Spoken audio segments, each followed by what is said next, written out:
Hello everyone, I'm Miranda and welcome to my bariatric journey. This is episode 4 of my vlog. It's getting really fun now. I'm having a really good time getting all this stuff set up and together. Not getting a lot of comments yet, so I'm hoping people comment down below.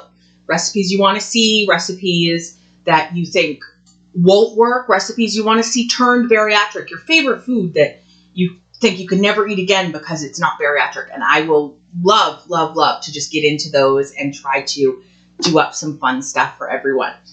Today's recipe comes from bariatricfoodie.com, and I'm actually using their exact recipe. I'm not changing it at all because they're already a bariatric website and there's nothing in the recipe that I wouldn't agree with. So bariatricfoodie.com, and this is their no flour, low sugar peanut butter cookies. Really excited about this one. So what we need is your all natural creamy peanut butter. I'm not using any sugar added peanut butter. This is 100% natural. If you look at the ingredients are peanuts and salt. Very little salt. It actually says on here just roasted peanuts and less than 1% of salt. So not a whole lot of salt at all, which again, very good for us in the bariatric community. So that's the type I'm using. And it says to use creamy. I really don't see a problem with using chunky if you like chunky peanut butter. I mean, I don't see that that's going to change it at all. But I'm using creamy. Now, just as a little tip for everyone, you want to store these upside down in your refrigerator.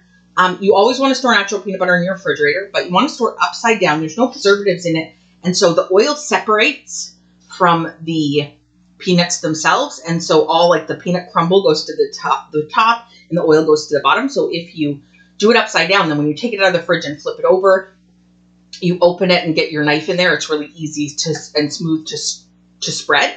Otherwise, you're going to get really chunky, lumpy peanut butter. You might not know that that's a thing, but that's a thing with natural peanut butter. So I want to store it upside down. So we need peanut butter, an egg that I forgot to get. Wait one moment.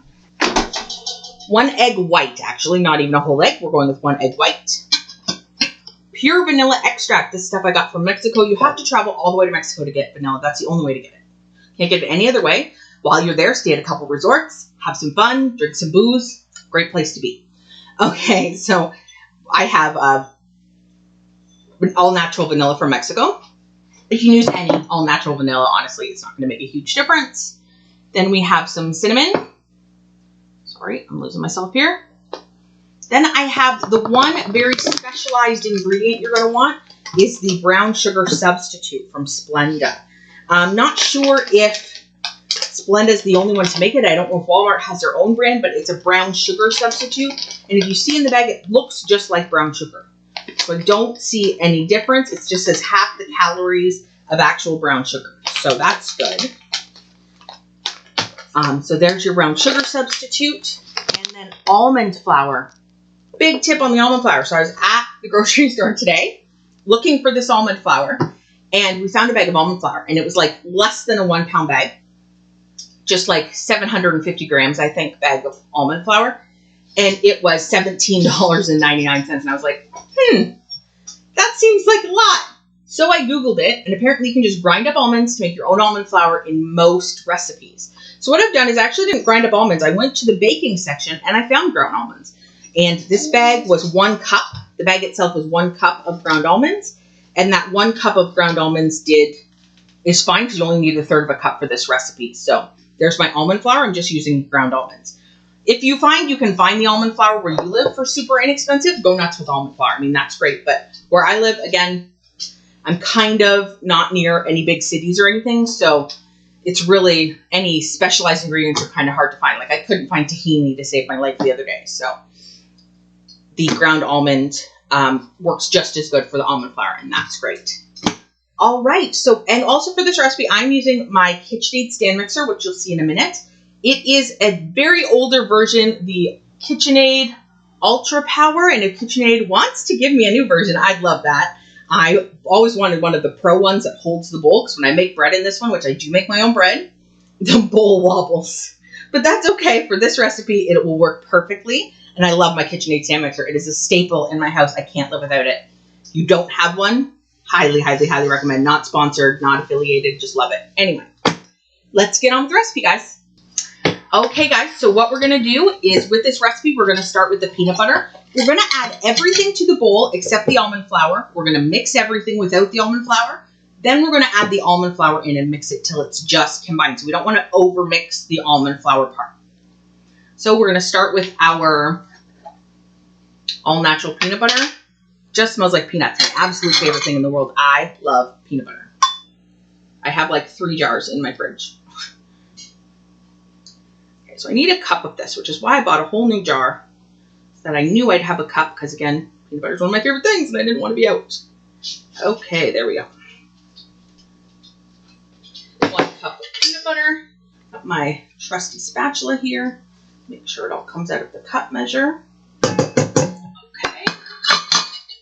There's our peanut butter. And then 1 egg white. So again, I'm going to do the thing I always do when I separate my eggs from my whites. Just right into the bowl. And I'm going to go between the 2 shells. You can also just use your hand as long as it's very, very clean.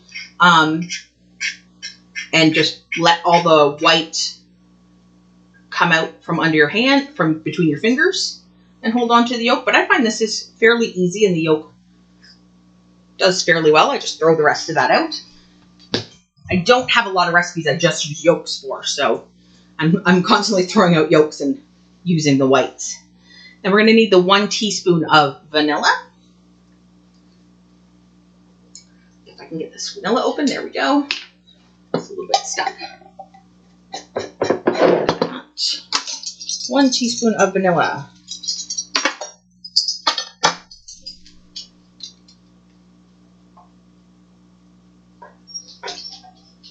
I've seen people make recipes before online and just like ploop the vanilla and they're like, yeah, that's a teaspoon. And I just wonder how they can do that. How do they know that that's a teaspoon? That would drive me absolutely crazy. I need to know exactly how much it is. Now we need 1/2 teaspoon of cinnamon.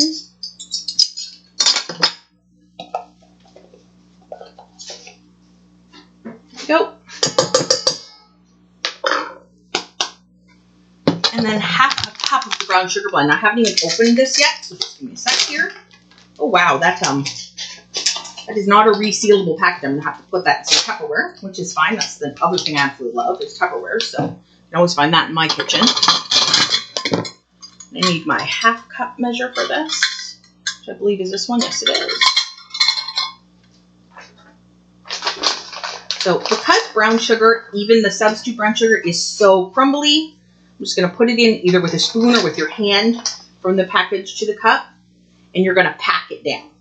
So with brown sugar, unless it says unpacked, I always pack it down. Oh, it looks so sugary. I wonder how this is going to taste.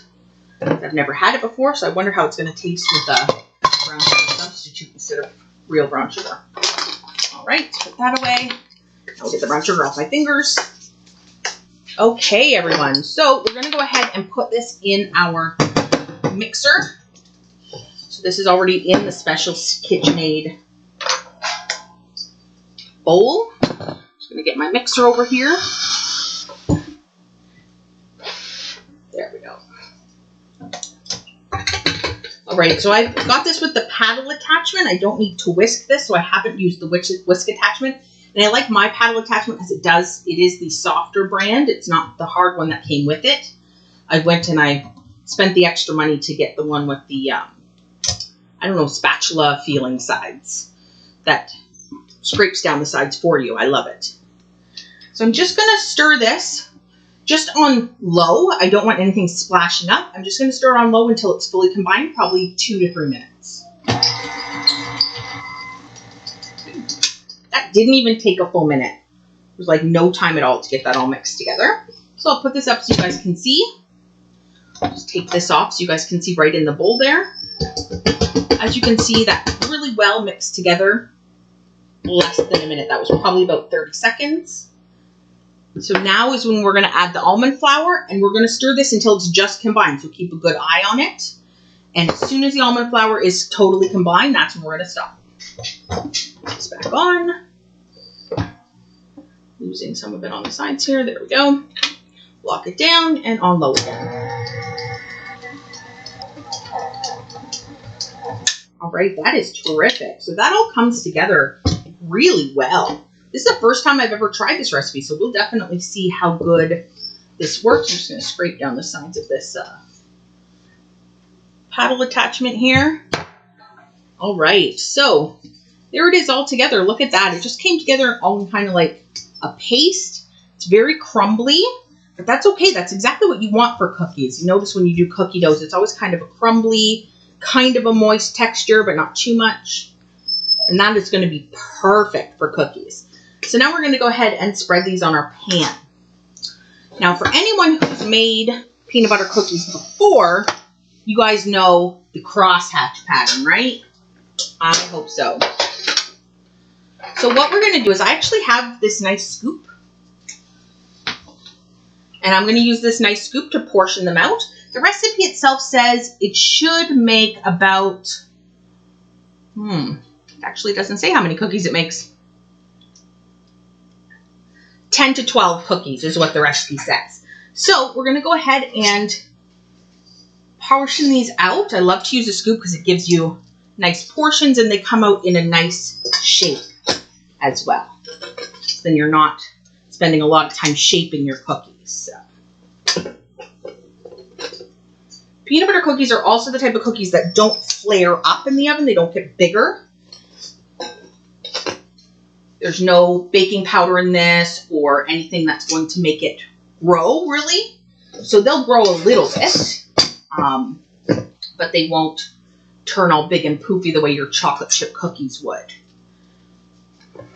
So we're just going to portion out the rest of these, and then we will move on to the baking. We're going to put these in a 350-degree oven. Mine is already preheating for 15 minutes, and we'll see you guys in 15 minutes when we get those out. All right, I forgot. I was going to show you guys the crosshatch pattern.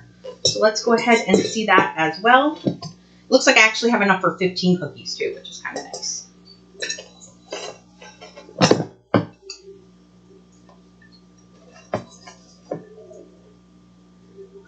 My dog was absolutely driving me crazy trying to go out the back door, so let her out and then remembered I was going to show you guys that crosshatch pattern. So here we go on a parchment-lined baking sheet. Put that out of my way. So what I like to do for the crosshatch pattern is I normally have a cup of water just off to the side. And it's just cold water. I'm just going to dip a clean fork in the cold water. And I'm going to go ahead and crosshatch the top of each cookie. That just gives it that standard look. Plus, like I said, these don't really grow or spread very much in the oven. So you're going to want them to be a little bit flatter to actually be cookies. Otherwise, they just look like peanut butter balls, I guess. So by crosshatch, I just mean I'm taking the fork, putting it across one way, then flipping it and putting it across the other. So then you get that very signature crosshatch pattern. If you've ever had a grandmother or a mother who makes cookies, you probably have seen this pattern before. All right. So as I said, 15 minutes, 350-degree oven.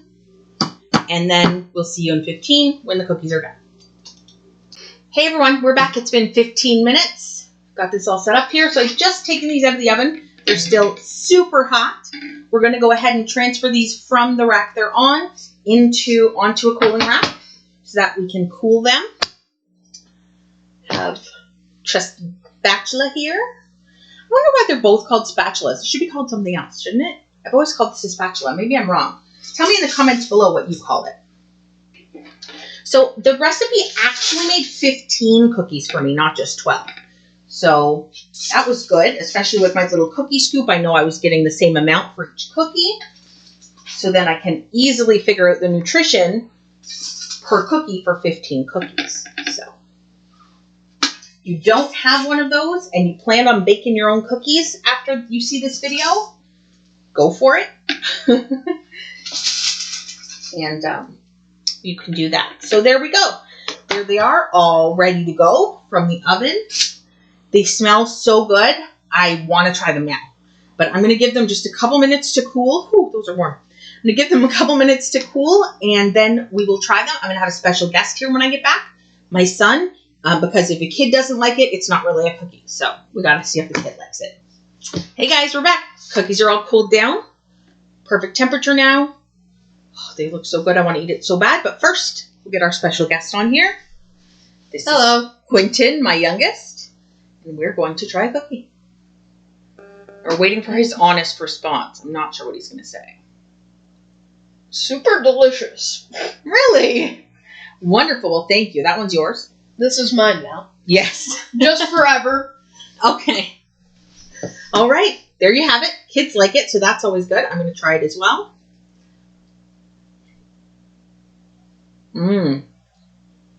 That's really good. I love the cinnamon. That's really super good. You guys will love it. All right. Thanks so much for joining me again this week for my vlog. I'm going to be making another one soon. And we'll see y'all later. Thanks so much for joining me. Bye-bye.